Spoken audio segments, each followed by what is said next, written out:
Lewis Hamilton is a 7-time Formula One world champion in the year 2024. He made a bet that very few believed in at first, which was to leave the team that gave him 6 drivers' championships and a winning car for many years to join Scuderia Ferrari, a team that has been chasing success for several years but, for one reason or another, hasn't managed to achieve it.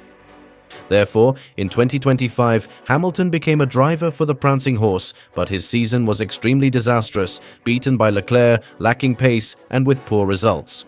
And it has been the only season in his entire Formula One career where he wasn't able to step onto the winner's podium even once. And everyone, after 2025, they couldn't believe the slump Lewis Hamilton was experiencing, unable to adapt to the Ferrari, and it seemed that no matter how hard he tried, he just couldn't get results with that car. Making some even say that Hamilton had already given everything he had to give in Formula One, and they thought he was closer to retirement than to continuing in Formula One. But 2026 arrived, and with it, we've seen the Hamilton that pretty much everyone knew once again. The Brit has managed to turn around the difficult situation he was in, and in this 2026 season he's back, fast, combative, a fighter. And that makes many of us wonder what changed from one year to the next. Why did Hamilton seem almost finished, only for us to see an extremely competitive version of the 7-time world champion again? Well, that's what we're going to analyze in this video. How did Lewis Hamilton make his comeback? What changes were made for him to return to his best form? And how did he get back to being competitive? A driver who in 2025 seemed like his time in Formula One was running out. So ladies and gentlemen, welcome to the video analysis of how Sir Lewis Hamilton made his comeback.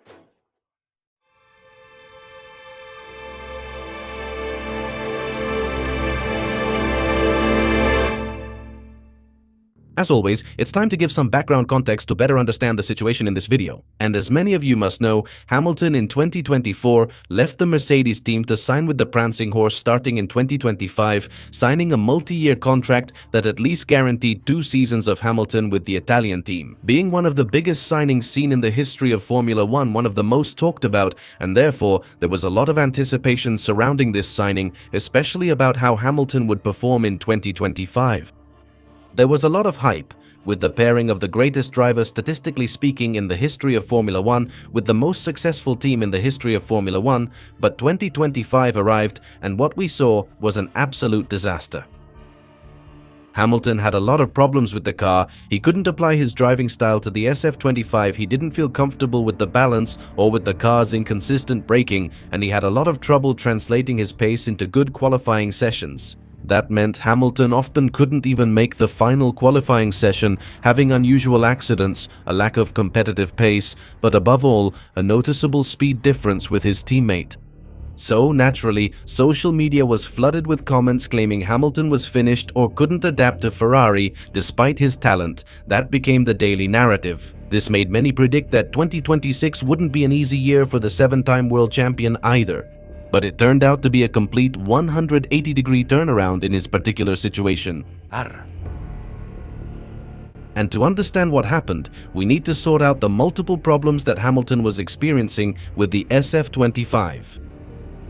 To begin with, the car had a very narrow operating window which limited Ferrari's competitiveness both with Leclerc and with Lewis Hamilton, making the car's competitive performance very different from what we had seen in 2024. That affected both drivers, especially Lewis Hamilton, where the British driver didn't get a single podium all season, adding to the fact that Ferrari was practically absent in terms of competitiveness. He didn't have a single victory, and only Leclerc was able to extract the car's potential, as Leclerc was already better adapted to it because he already knew the car. So Hamilton not only had to deal with a car that was completely different from what he had been used to for several years, but also with a single-seater that was essentially complex, bad, and very limited. So his adaptation process was extremely complex. Another major problem the Brit had with the SF25 was the inconsistency in braking. Hamilton has a style where he likes to brake very late, rotating the car, pushing the characteristics of the single-seater to the limit in cornering and braking. But between struggling to get the tires up to temperature and the fact that Ferrari's Brembo brakes never gave him the comfort to apply his driving style, he was very limited when trying to replicate the characteristics that made him shine in the SF25. And this became much worse during qualifying, where it was common to see him drop out even in the early qualifying rounds. Another very important problem is that ground effect cars were his huge weakness from 2022 to 2025, which again caused his main driving attributes, pushing to the limit, late braking, and aggressiveness on the lap, to be greatly diminished. Since this type of car did not reward those who pushed the car to the limit, but rather rewarded those who were more precise and knowing how to rotate the car smoothly and consistently, but progressively, which obviously clashed with Lewis Hamilton's style. Since if he wanted to drive the car his way by braking late and turning hard, he would suddenly lose grip.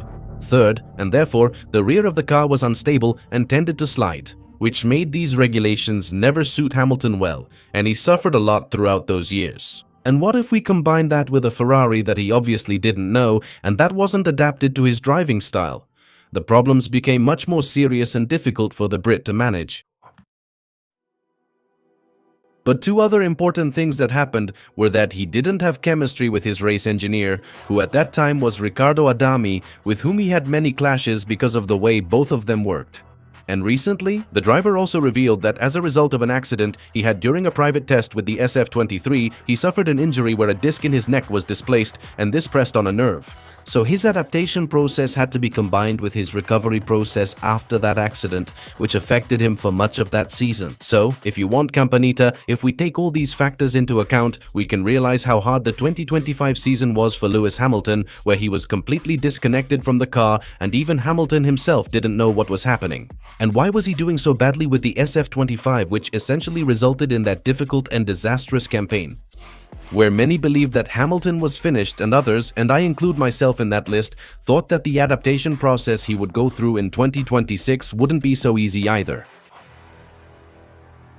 But since the season started, we saw a Hamilton who, right from the start, was more capable of getting close to Leclerc and even beating him in some races. But his definitive transformation began at this year's Canadian Grand Prix, where Hamilton looked much more like his usual self. He was solid, fast, managed to qualify better than his teammate on several occasions, and looked quite comfortable with the car, where that earned him a podium at the Canadian Grand Prix, another podium at the Monaco Grand Prix, and a win at the Barcelona Grand Prix, in a very solid weekend with an incredible pace that reminded us of him at his best. But then, what changed from one year to the next that completely brought Hamilton back after he had practically hit rock bottom?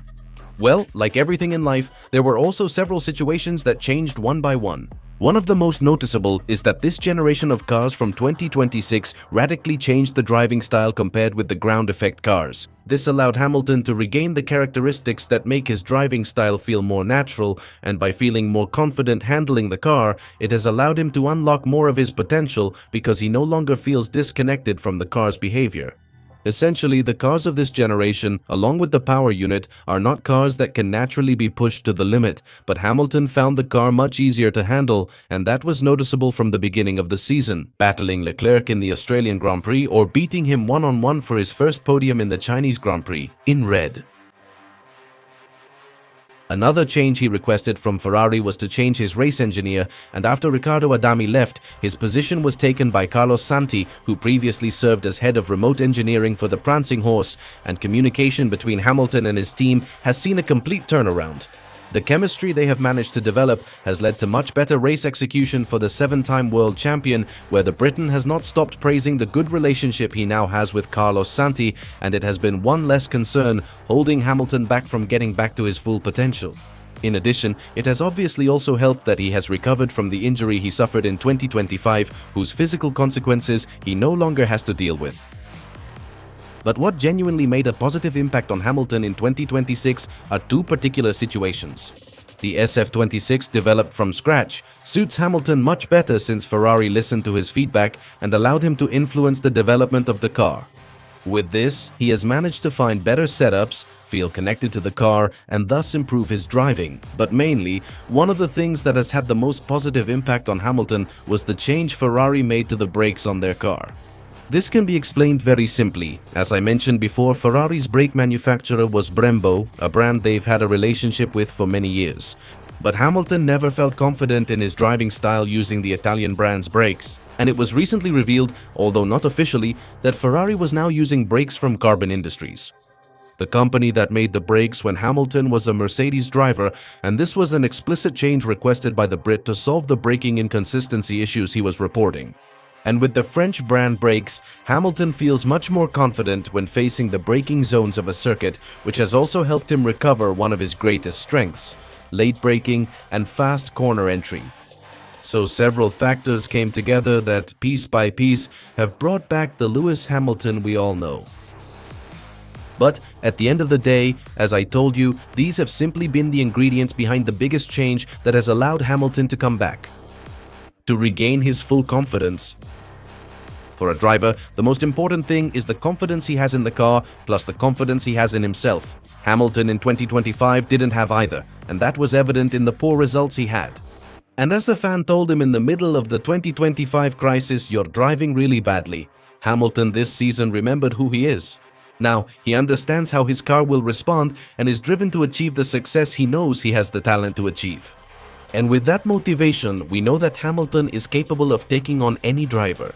And at least for now, he's not that far from the top of the drivers' standings led by Mercedes' Andrea Kimi Antonelli, and his car also seems to be in better condition to regularly compete for victory. And also, in this 2026 season, at least for now, he is ahead of his teammate in the standings. And as long as Hamilton is in that flow that allows him to get the most out of his potential while the team keeps growing, Hamilton is going to be a threat to any driver on the grid.